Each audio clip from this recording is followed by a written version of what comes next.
Ladies and gentlemen, welcome to On the Ice. I'm your host, Andrew Greenall. Joining me finally after days and months of thinking that he was missing or possibly passed away due to the cold weather is Mr. Darcy Hodge. Sir, how are you? Have you healed? Are you okay? I am okay. Healed is a very relative term, but I am okay. We are back. We're back in Calgary. We have been back into the office at IHA, but yeah, healed is a very, very relative term. So, Darce, let's tell our viewers.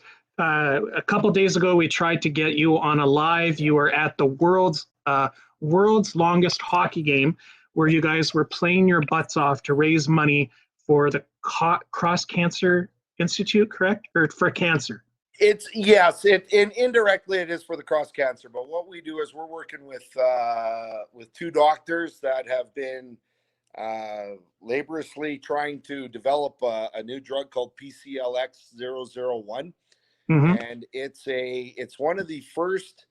And I know I'm going to kind of get this wrong, so please don't take it verbatim. But nope. Since 1985, there hasn't really been a new. Apparently, there's 17 classifications of drugs for cancer. There hasn't been anything really new since 1985. That's why this is called 001. It's a whole new classification of cancer drug. So we have two geniuses that have been working out of the University of Alberta, out of the Cross Cancer, developing this drug. Preliminary trials have shown great success. It's not a prolonging drug. It is truly a cure for blood cancers and cancer masses, such as lymphoma, breast cancer, things like that. So they needed us to raise money so that they can go to human trial. Very proud to say they're going to human trial in May. Congratulations. Yeah, so we were able to raise them the money they required to get this to human trials. And I mean, now it's just fingers crossed that it works. And if it works, I don't know what to say. So Darce, let's start at step one. How did I understand being a close friend of yours? I know that you've done this for many years, but how did you get involved with Brent, right? It's Brent who runs it? Dr. Brent Fake is kind of the he's kind of the forefront of all of it. Brent and I, funny story. Brent came to us about 15, 16 years ago. We were out having a couple sociables, and he's like, "Hey boys, I want to play hockey with you guys." And we had a kind of an old fat guy hockey 3-on-3 going on in a small arena in Sherwood Park, and we're like, "Sure, Brent, come on out." He goes, "I don't skate." I'm like, "Okay."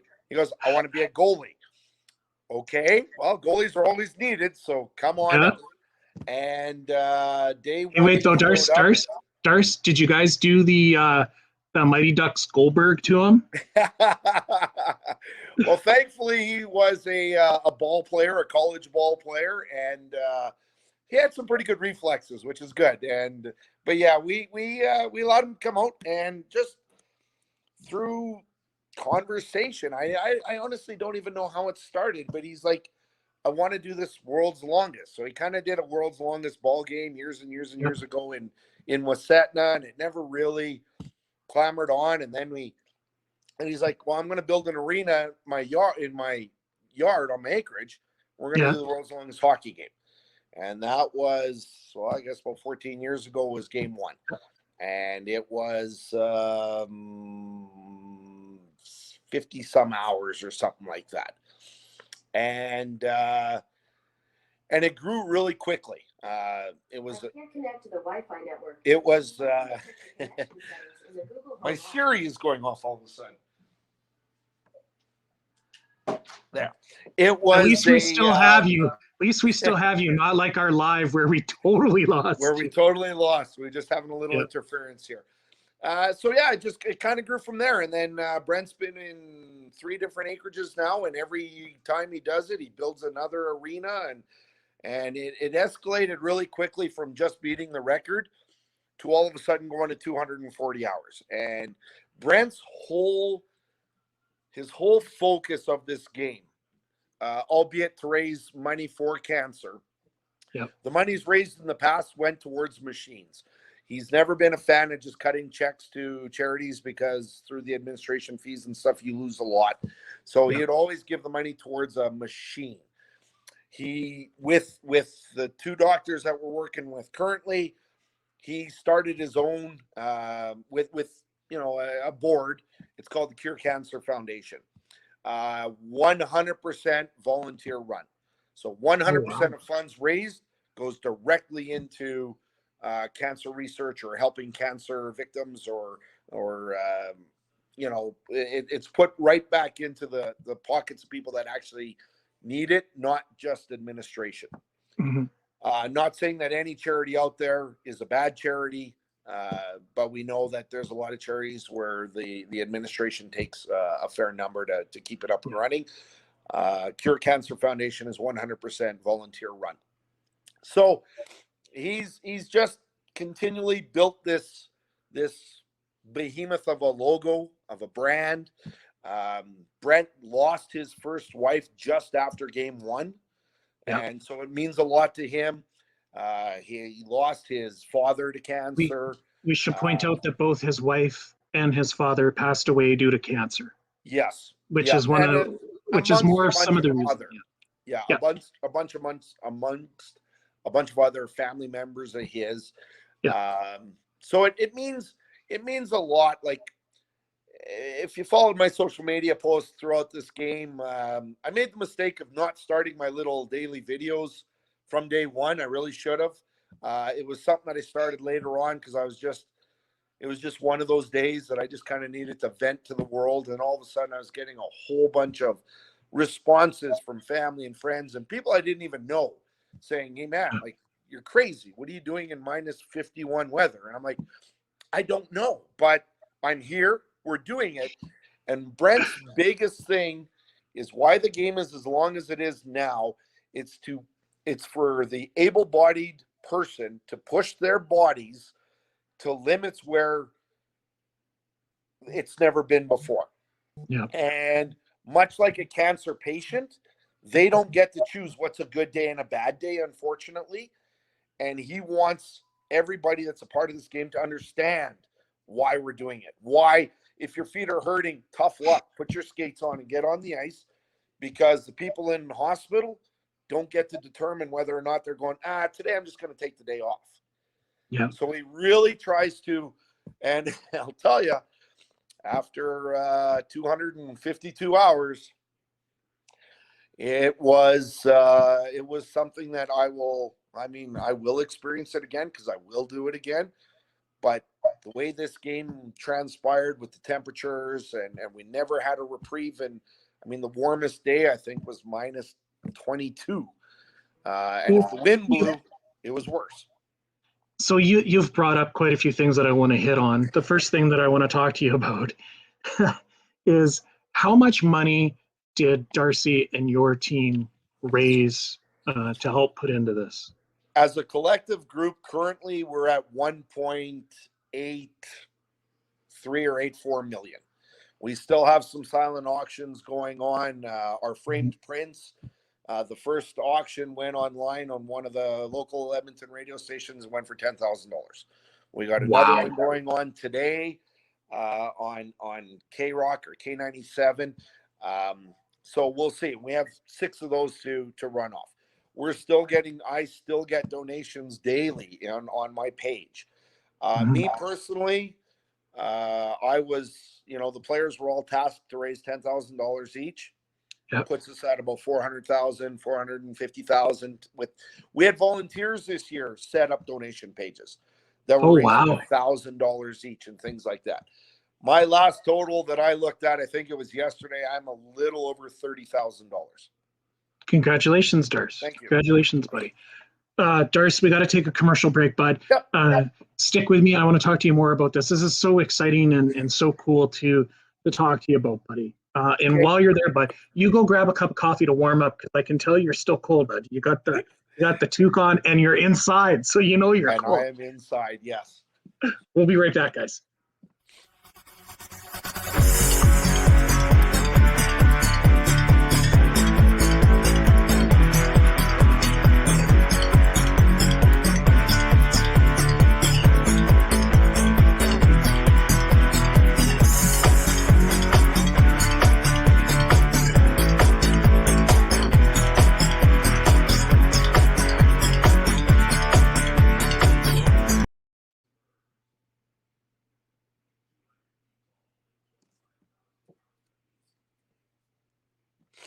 Welcome back to On the Ice. We're joined by the cold and fearless Mr. Darcy Hodge, the general manager of the IHA. But today we are talking to him about the world's longest hockey game that he just took part in over the week. Well, actually, it was over a week, was it not? Yeah, over a week. It was 10 days. Yeah, 10 days. Darcy, before we went to break there, we were talking to you about the money that was raised, how well you guys all did. Let's talk about some of the players that were on the ice. A little birdie told me that there were a few of these guys that did show up, past and current players. So do you want to share some of the guys that were on the ice with you? And not to toot your own horn, I know you're a pretty good player, but dude, really? Well, I hope Kyle Brodziak's watching this because I owned him.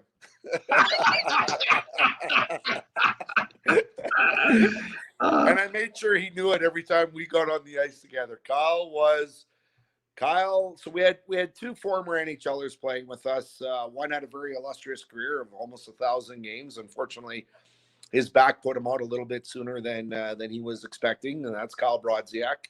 And then the other one was Zenith Kominarski, who had a very, very strong, played in our World Juniors, unfortunately, couldn't crack the NHL lineups for a long, extended period of time, but still played 20, 21, 22 more games than I ever did in the NHL. So it's, so we had them on the ice, and they were both fantastic individuals. Fantastic. Kyle played with a youthful exuberance throughout the entire game. Every time he stepped on the ice, of course, he knew he could do what he when he wanted to, but he played to the level of what was on the ice, and it was great. He was actually, we never got to cross paths in the dressing room a whole lot because of how our COVID situation worked out.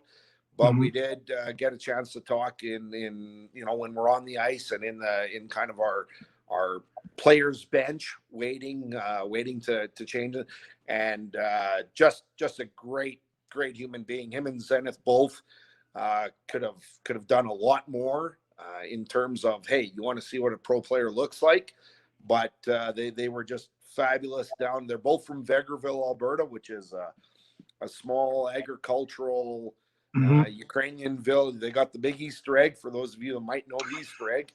That's their town, and they're still proud to be from there. Zenith actually went back and is still in Vegreville, and he's a business owner there, and they were just small town boys through and through, and it was very rewarding to have them be a part of the program. Now let's talk about to me, the most important thing about being out there, because I know that Brent gets the thing catered. How is the food this year? Was it even warm? The food was awesome this year because we actually had our two chefs were in the bubble with us. So all of our food had to be there 2 weeks prior to the game starting to be quarantined. We weren't allowed to bring in Boston pizzas or, we always have a bunch of restaurants that are willing to donate hot meals and things. This year we couldn't do any of that. So all of our food had to have been in there 2 weeks prior to. We had some fabulous sponsors. Hungry Herd donated, 500 pounds of pork and beef and chicken. And I'm going to get in a lot of trouble for this. I can't remember the name of the fish company that donated, a couple 100 pounds of fish for us.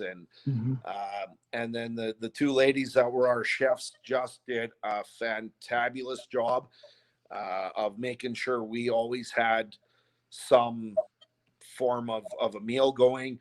And then I got to give credit to our DJ Jamie, who entered the bubble with us, kept us entertained for 18 hours a day. Through the middle of the night, during the day, he took his rest when he felt he couldn't go anymore. But he had a little hot dog machine going beside him that we called him the gas station, because then we'd have gas station hot dogs and gas station donaires, and then we had some packaged subs that he would heat up for us. And so we were actually taken care of relatively well. but we missed, being a part of it for a lot of years. We kind of missed a lot of the camaraderie that happens. Well, yeah, because it wasn't because of COVID, you guys weren't able to hang out as much as in the No. past. Like I do recall in the past, there was like picnic tables, you had bonfires going, Yes, and you guys could actually mingle. But this year it was almost get off the ice, go eat, go to your room type thing. exactly. And Yeah. and our shifts were always staggered so that there was no more than just your line in the dressing room. Originally, we were going to be very, very, 5 minutes in and out. AH&S came in a couple days prior to and said, you know what, we didn't realize you had this great big dressing room. As long as you guys are, 3 stalls apart, you can come in line by line. Masks had to be worn inside, all that other fun stuff. But we should point out too that AHS did work with you guys this year to try to help implement a plan for not just safety, but for keeping you guys warm, keeping you guys COVID free, and enabling you guys to actually participate this year. So, yeah, we had to to jump through a lot of hoops, and I know we had a little, we had quite a few people going, why can they play but not my kid play? Yeah. I get it. And as much as I wanted to respond to them saying, listen, my livelihood depends on kids playing hockey. So I truly understand what you're saying, but I'll tell you right now, I don't think there is one boy in my academy of 40 kids that could have done what we did in terms of the self-isolation, the daily COVID testing, the protocols that we had to handle in and out. Our Zamboni drivers, they were in the bubble with us. Like they were in their own bubble, separate from us. We weren't allowed to mingle with our Zamboni drivers. We weren't allowed to mingle with our chefs. We went up, it was all separation. It was all masks. Yes, if you want your kids to play hockey, get daily testing, put them in a bubble. Don't let anybody in. Plus, don't let anybody on the other team in, because that's what we had to go through. It wasn't as simple as just saying, oh, how come they get to play hockey? We went through a ton of protocols to allow us to do what we did. And of course, a lot of people are also going, well, I guess all we got to do is call it for charity and we can play. That's not in fact. Yeah. The charity was kind of vehicle, but it was AH&S gave us absolutely no relaxation of rules just because it was for charity. Darcy, let's take a quick commercial break, buddy. Okay. When we come back, talk to you some more about the game. Hang on, everyone. At Super 8 Winnipeg West, we have your comfort in mind with free Wi-Fi and free daily Superstart breakfast. We also have guest laundry facilities, a state-of-the-art fitness center, and a jetted hot tub.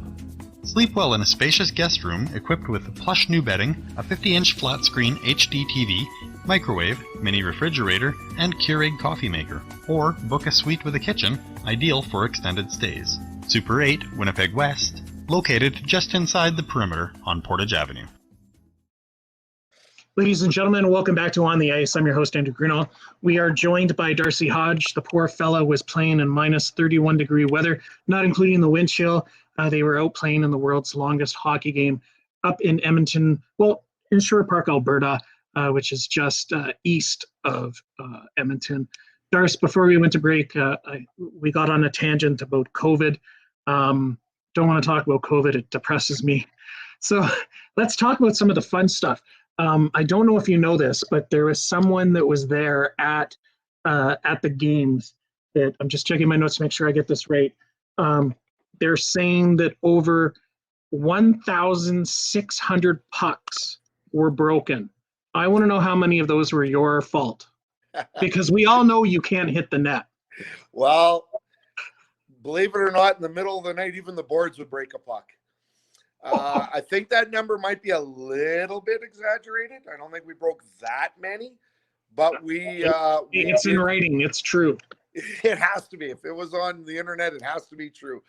Yeah. I noticed there was somebody posted a pile of next to a dumpster, a big pile of black stuff in there. Oh, look at all the broken. That was actually a pile of coal that the volunteers used to keep their fires warm. The Oh. referees kept their fire because what we did is we tried to, before the game started, give all our volunteers a little fire to keep them warm, and in the end it didn't work. So we our outside volunteer team that did not cross the bubble line wasn't allowed to arrange for tents and propane heaters and stuff to help them out. And again, I can't stress enough, I was a part of it, I was on the ice, but our volunteers made the game happen. There was over 750 volunteer shifts that got filled by random individuals around the Edmonton and area that made sure that refs were there, that the refs themselves were volunteers, scorekeepers, photographers, everything. I wish I could have high-fived them, hugged them, but I made a point when I got on the ice, I'd go by where they stood on the outside of the boards, and I just like, hey guys, thanks for coming. It's 4 a.m. It's minus 30. The coldest night I think got to be about minus 40, 41. Plus there was wind chill on top of that. And I'm like, thank you guys very much for doing this, because I mean, we're the idiots that signed up for it. You didn't have to, but you did. True. So thank you. Yeah. A lot of pucks were shattered. I honestly did not break a single one. I'm almost embarrassed to say I did not break a single one. Great news. He broke probably 10, 12. The line that was on before us, they had a couple players that were still young enough to shoot the puck hard enough to break some pucks. Kyle Brodziak broke a couple pucks. I think Zenith broke a couple. In the end, I'd say we probably broke. I got to say we probably broke over 100 pucks, maybe 200 pucks. A lot. Over 4 days, we broke a lot of pucks in the middle of the night. It's cold so then. in the spring when if restrictions get lightened up a bit, I got to go for a little tour around the backside of Brent's house to find where we flipped them out of play. So I want a few of them. So Darcy, I want to come back to something, because I just want our viewers to know, not that they, some may not know what happens there. So because this year was the COVID thing, obviously some things were locked down, but the accommodations, the board itself takes very good care of you guys. I believe ATCO donated the trailers again this year. Was it ATCO? Who was it? No, sorry. Everybody brought their own trailer. Okay. You were Sorry. responsible for your own RV this year. Because of COVID, I'm guessing. In past, you used to double up, triple up in an RV. This year, everybody was in their own RV. Arcan Trailers did donate 3 or 4 for us. I believe Sellers RV donated a couple, 2 or 3 for guys that didn't have trailers. But everybody else was in charge of finding their own accommodations. Oh, wow. Yeah, and we did have some issues with our accommodations. Something that most people neglected to think of was propane doesn't like to flow in minus 40 weather. So guys would wake up to a relatively cool trailer, go down and play their shift, come back, and their trailer was an ice block. Wow. Yeah, so it was a lot of, again, our Zamboni crew doubled up as our maintenance crew, and they did a great job of trying to ensure all the trailers were heated, and they came up with a little plan to wrap the propane tanks and put a little heat to them and stuff so that we wouldn't die in the middle of the night from hypothermia inside of our trailers. Well, that's good to know, I guess. I would Nice assume. of them to think right? of us. Yeah, nice of them to, last minute thought, let's keep the players warm. Yeah.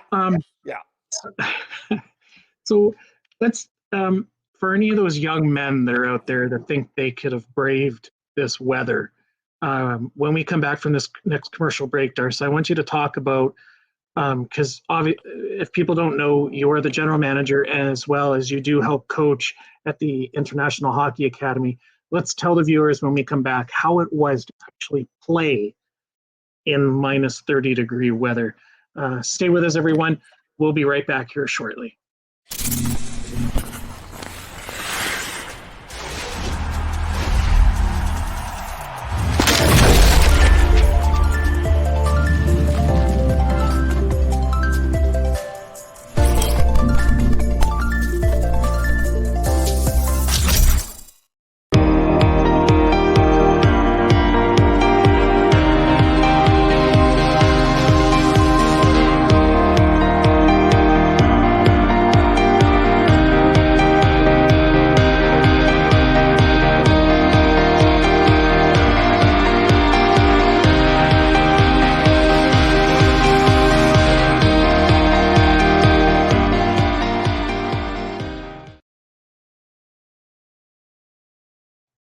Welcome back, everyone. Darcy's still here. He hasn't fallen asleep or passed out due to being warmed up too quickly. Darcy, what was it like being on the ice? Like, you've done this for many years now, but this year I think was one of the coldest you guys have ever gone through, especially at midnight and 1 a.m. I think the wind chills got down to like minus 35, if I remember. So what was it like just being on the ice and then and being out under the stars and under the lights and being able to still shine and play? Like, what's it like? What was running through your head, other than you were obviously insane for signing up this year? But what was running through our head is just stay warm, because actually on the 2 nights, one night it was minus 51, and the other night with the wind, and the other night it was about minus 48ish, 47ish. And it was funny. I was talking to my brother yesterday about what the game truly, like how it played out. How many shifts did we actually play hockey versus just survive 4 hours on the ice? And those nights you survived. The game, I've seen faster novice hockey games than what we were playing on some shifts. And the biggest reason, it's not that we couldn't have, but you had to watch a fine line between sweating and staying warm. Because everybody's like, well, if you skate harder, you'll work up your adrenaline and you'll warm up your body. Yes, but when you've got 3 base layers on and then a sweatshirt and then a hoodie and then a puffy coat and a sweater, you're 2 ounces away from working up a sweat. And if you work up a sweat, now you freeze. So it was a very fine line as to how hard you worked in the midnight hours to keep yourself warm. Try not to sweat, because if you sweat, you created other issues. And so a lot of the game, if you watch I mean, it was live streamed. A lot of people watched it, surprisingly. And and they were like, oh my God, you guys aren't even moving. We're like, yeah, not very well. We're just, and by day 3 is when most of your issues start to happen with your body, your feet. We had guys that blistered their toes, that they were taking the pins through the top of the toenail to release the pressure on them, things like that. We had guys that were puncturing the bottom of their feet to let the blood out. The duct taping to make sure you didn't get blisters.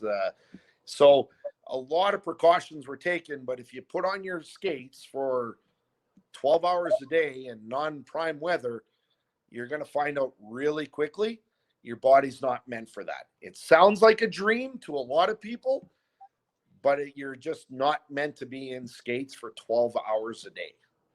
Yeah, no kidding. That's no, you're on your own, Darce. I love you, buddy, but you're on your own.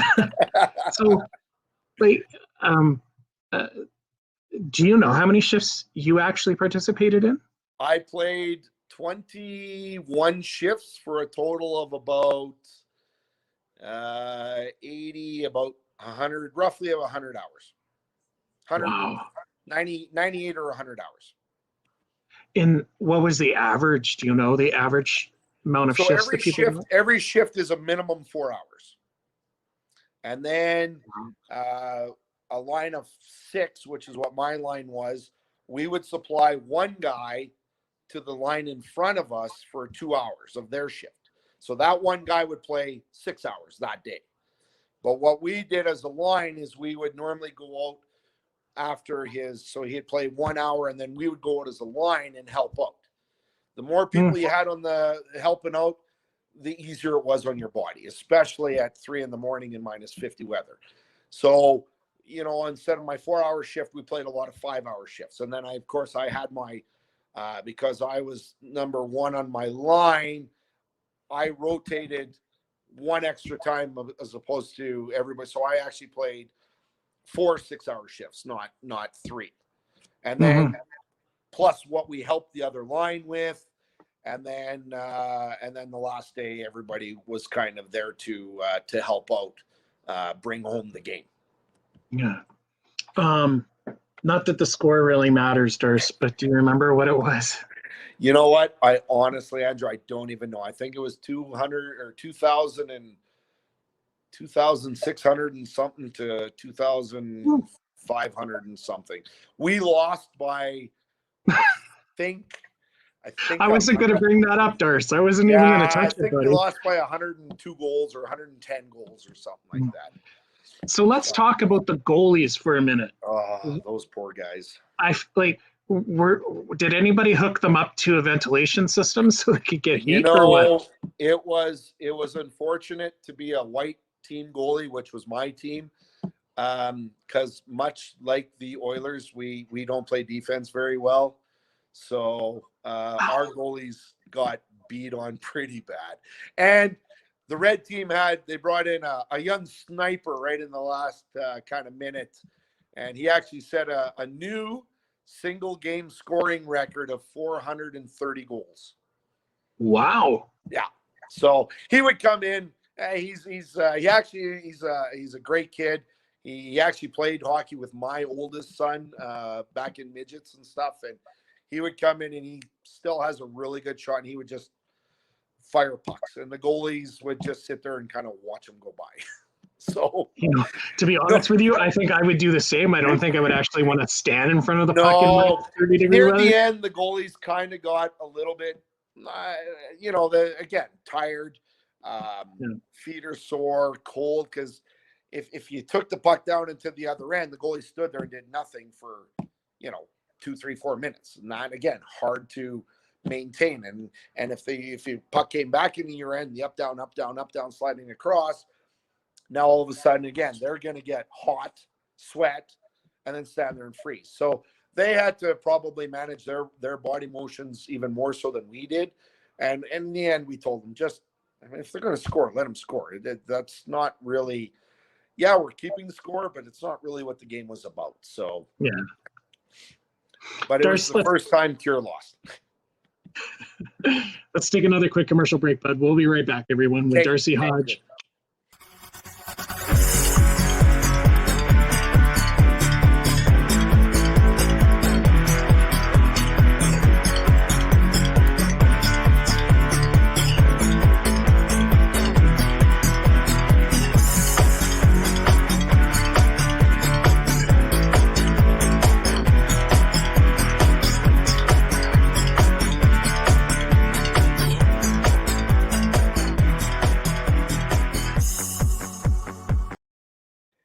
Welcome back, everyone, to On the Ice. We're joined by Darcy Hodge, the general manager at the IHA out of Calgary, Alberta, who just participated in the world's longest hockey game and is slowly de-thawing in front of us. You can see it. He's starting to get his skin color back and being able to pronunciate words after facing minus 51-degree weather playing hockey, which to me is really insane. I would have tapped out early and said, I'm going home. Darcy, how many skaters were there this year? Did they scale back at all, or did they keep it the same as years past? To go for a Guinness World Record, you have to play it much like an NHL program. So we may not get the record this year because our refs were not physically on the ice with us. But from a player's perspective, we had 39. We had one goalie that could not join us. We actually... The one team only ran with 2 goaltenders. Players took turns in the net to help give everybody a break, and that was Team Red. The gentleman that didn't join us, he never got his COVID testing done. He never arranged to, get his trailer into isolation and all that other fun stuff that we had to. So he had to be kind of cut from the program. So you got 39. Ultimately, you have 20 people per team, 3 goalies, 17 players. And you break out into 3 lines, 2 6s, a 5, and your 3 goalies. And you got this 9 pages of shifts that you got to kind of pay attention when you're on and how you're on, and it's broken down by hour. You play 1 hour, you get a 10-minute break for a flood. And then you play another hour, and you got a 10-minute break for a flood. And that's all per kind of the Guinness rules. So it was, it's a very structured event. But it's something that, again, if we want the little piece of paper to hang on the wall, that's what we have to do it. This year, knowing very well that we might not be playing for a record because of the COVID rules and our volunteers, we did it anyways. And again, it's not really about the game. The game is just the vehicle, the raising the money for the cancer and getting this drug into human trials. That's what really motivated this year's group of guys. So let's talk more about that. I know that you're not a doctor by any means, neither am I, but I'm assuming that this year with all the funding, this is going to happen this year. One of the doctors during the live broadcast that I was trying to do, I did try to play what the doctor was talking about, but I'm assuming that like all of you deserve a pat on the back, and a big thank you for being able to go through with it. But are they saying that now we're going to be able to move forward with the cancer research by doing human trials? What are they expecting? Did you hear? Have you heard? What are they saying? We have donated the money required for them to put this particular drug into human trials starting in May. We had one thing about this game, and apologize for getting a little emotional. This is where the game really starts to work with everybody involved in their emotions and everything. But normally the game has a very, very human element to the fans. They come, they support, they bring signs, they support us 24/7. There's always somebody there cheering us on, keep us going. This year, all we were allowed to do was have people drive by. So there's a little lane that they came in, they drove by, they honked their horns, we waved our sticks. Sometimes they gave a poster to our outside volunteers and hung it on the fence, and then they skated away or drove away. One lady swung by. We knew she was coming. Fortunately or unfortunately, I was on the ice when she came by, which turned, 10, 12 grown men into puddles of salt water, because she started her whole speech with, "My son would have been 17 today." Right? She lost her son at 7 years old, 10 years earlier. She herself is now, she beat cancer once. She is now in stage 2 of a breast cancer, which she knows is for most part terminal for how it's reacting with her body. But she is actually going to be one of the human test subjects for this drug come May. And she knew without this drug, she had less than a year to live. So fingers crossed, the drug does what the drug's supposed to do. And it's not something that prolongs. It's supposed to be, they're hoping, preliminary testing shows that it's a cure. And I think if we hear about these human trials that happen and we see the positive results, then it'll really, really sink home what we just did. Yeah. That we actually weren't just in the past, giving early detection equipment, and so we're actually trying to provide an actual cure for certain cancers, which that's a pretty big thing. That's a pretty big thing if this drug truly does work the way we're hoping, and to know that 38 guys and 1 girl truly funded this particular cancer cure.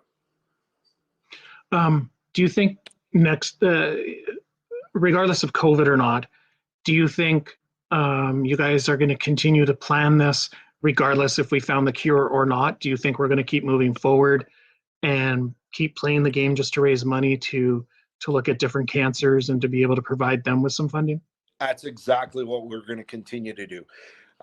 This upcoming summer, is it this summer or next summer, is the world's longest baseball game.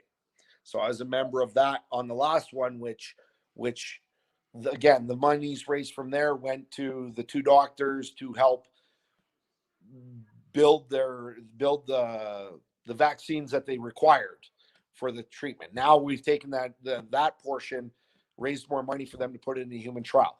Yes, the next one will be for another researcher or another hospital or another piece of equipment or something that can definitely help with the cancer patients the best we can. Honestly, that is, we've raised more money than we anticipated. We were hoping for 1.5. We're currently at a little over 1.8. Said and done, it wouldn't shock me if we get close to the 2 million mark. Of course, everybody's, well, what do you do with the extra 500? Can you put more people on trial? From what I understand, we can't put more people on trial. That's not how trials work. Trials are very scope driven. They say, this is our test subjects. This is how many we can have. This is how we monitor them. Again, I'm not the researcher. I'm not the doctor. I'm kind of third party to this information. But now it's as a collective group that played in this game, we're supposed to put forth our ideas of what do we do with the extra money. 100% of the funds raised will be given back into the cancer, I don't want to call it a family, but the cancer family. People affected, drug treatments or facilities, hospices, whatever it may take to help cancer patients. That's where the money will go back into. That's so exciting to see that you guys have been able to do this for so many years and be able to still generate so much money and be able to donate it for, well, not donate it, but raise it for a good cause. Yeah. Darce, we got to take another quick commercial break here, buddy. Do you have time to stick around? Yeah, I got a little bit of time. All right, buddy. We'll be right back.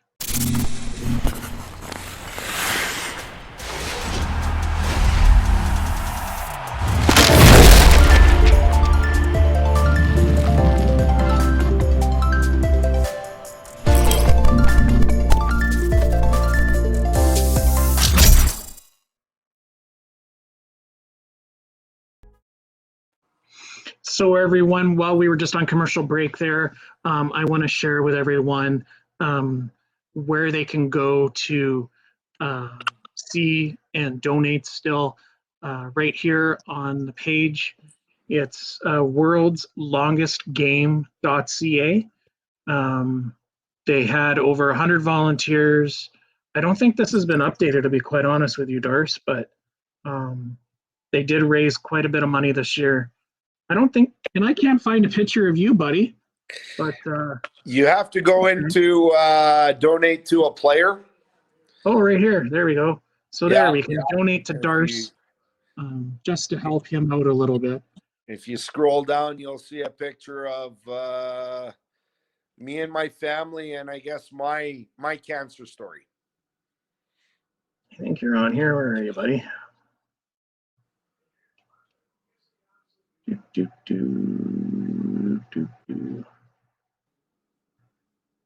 Right there in the middle. There we are. There's the Darce Meister. So if anyone's interested, wants to donate, oh, look at that, Darce. You're up to 30 already. Yep, a little over 30,000. Yeah, good job. So if you want to donate to Darcy, feel free to go there, or you can donate to the whole thing by clicking on one of their buttons. But I just wanted to share this with our viewers, Darcy. That so again, it's the world's longest game.ca. You can go there and you can scroll through and perhaps find someone that you want to donate to. Like Darcy brought up, they're still bidding on silent auctions. Is still available. I believe there's still another one going. Is there not, Darcy? Yeah, the silent auction won't end until I believe. Oh, it's today. Today's the last day of silent Yeah. auction, and then we have some February 19th. Yeah, and then we have some of our signed framed prints of the arena and stuff that are going out on radio auctions around the Edmonton area. Anyhow, sir, I want to ask you, what was your most memorable moment of this year's game? Probably when Jesse stepped on the ice. So Jesse is Brent and Janelle's youngest son, and he started the game with us, and he played a couple shifts, and then he leaves the ice. And when he leaves the ice, the game starts. When Jesse comes back on the ice, the game's over. So it was a wonderful sight to have him back on the ice. You know what? There was as tough of a year it was, emotionally, physically. There were a lot. I had actually had somebody approach me when I started doing my little 1-2 minute quips as I walked from my trailer down to the ice. Asked me to maybe do a documentary of it. And I can't do one of this particular game because I started all that too late. I didn't have enough footage. But you know what? Said and done, sitting back, we all have we have our little line chats and our big group chat for all 58 people or 60 people that were in the bubble, and just the stories that are coming out now, how when Brent mentions after you play this game, you will be a changed person. You have no option. The game just does that to you. And he's not lying.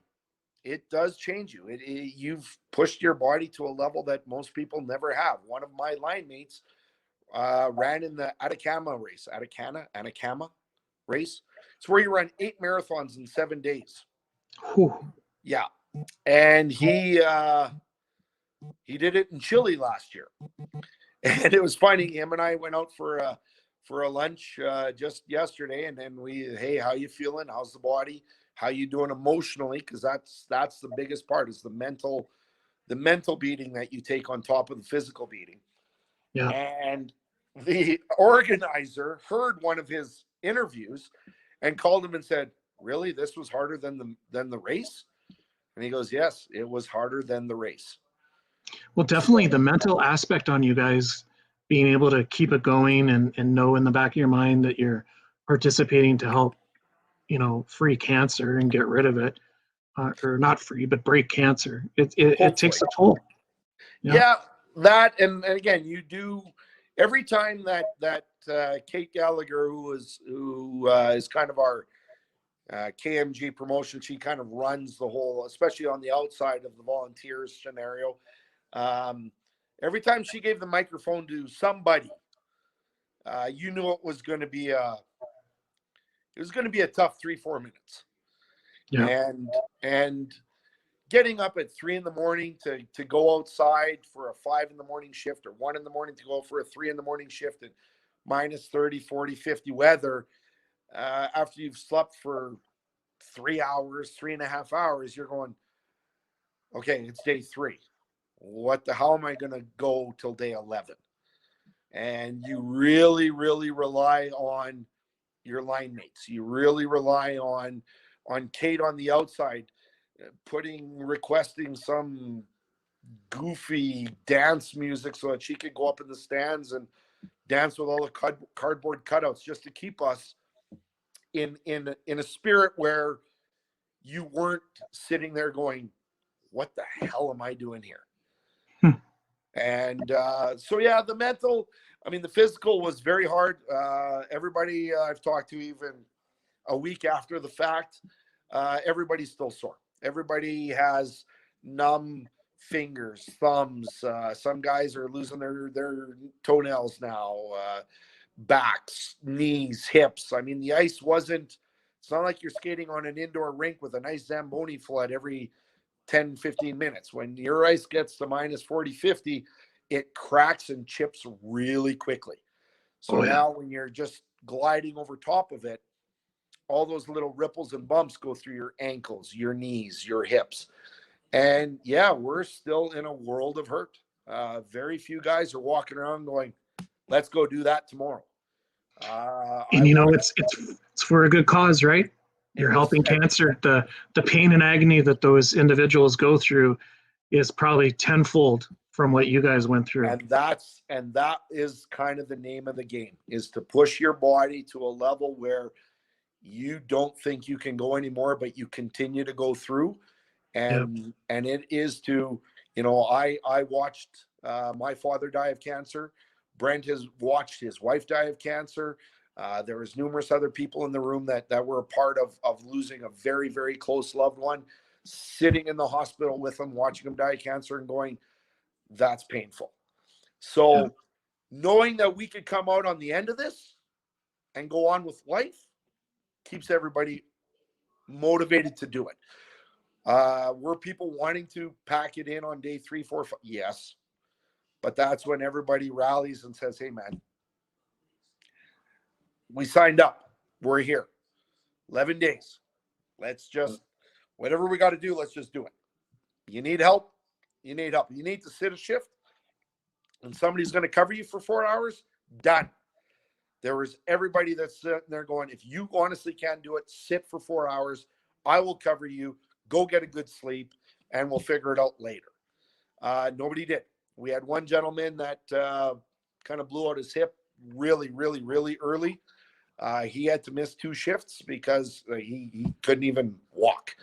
But he treated it as much as he could, rolled it out, tensed it, massaged it, thumped it with the percussion gun as much. Like this year, we didn't have massage therapists. We didn't have on-site doctors like they've had in the past. So we had to kind of look after our own injuries. Thankfully, we had some paramedics. We had some former pro trainers in the room that kind of helped out. He did miss a couple shifts. Everybody chipped in to pick him up. He came back, not happy about it, but he did come back and he finished off the next 8 days. And it's again, it's what you have to do when you band together as a group. Yeah, definitely is. Yeah. It's touching to hear all the stories too, if you think about it, when you guys get to hear them when they hand that mic over. I don't know if mentally everyone can take that, because it definitely gets to you and then you understand why you're there. Obviously, some of you have reason. You brought it up, but the passing of a family member. But if people just showed up to participate and didn't have that feeling, they wouldn't know what it's really like until they hear that voice come over the PA system. Yeah, you guys do a great job, Darcy. It's awesome it's awesome that it's going to keep going, and hopefully we eventually find a cure for it. But I hope, again, we cross our fingers that this new drug is something that doesn't get lost in the mix, that it does work, and can eventually help out, I don't know, thousands, tens of thousands, hundreds of thousands, millions of people, whatever it may be. But yeah, that's what we did it for. That's why we're going to continue to do it. And hopefully eventually we can put a very big dent in probably one of the biggest diseases to take most people, right? That affects most people. Yeah, very true, Darcy. Well, sir, I thank you so much for joining me today, and I hope all of you guys have a speedy recovery. I can't emulate. Wow, you guys, it's phenomenal to see and hear and watch and be able to cheer you guys on. It was fun this year from a distance. Years past, I've been able to drive by, but it's been cool to see on TV this year. Darcy, thanks so much for joining us. We really appreciate it. Stay with me for a minute there, big guy. Okay. Everyone, thanks so much for joining us today on the Ice. We hope you've been able to get more information about the world's longest game. Again, please check them out worldslongestgame.ca if you're interested in donating. They are still taking donations, and I'm sure that they will thank you with a kind shake of the hand. Thanks very much, everyone. On the ice. Take care.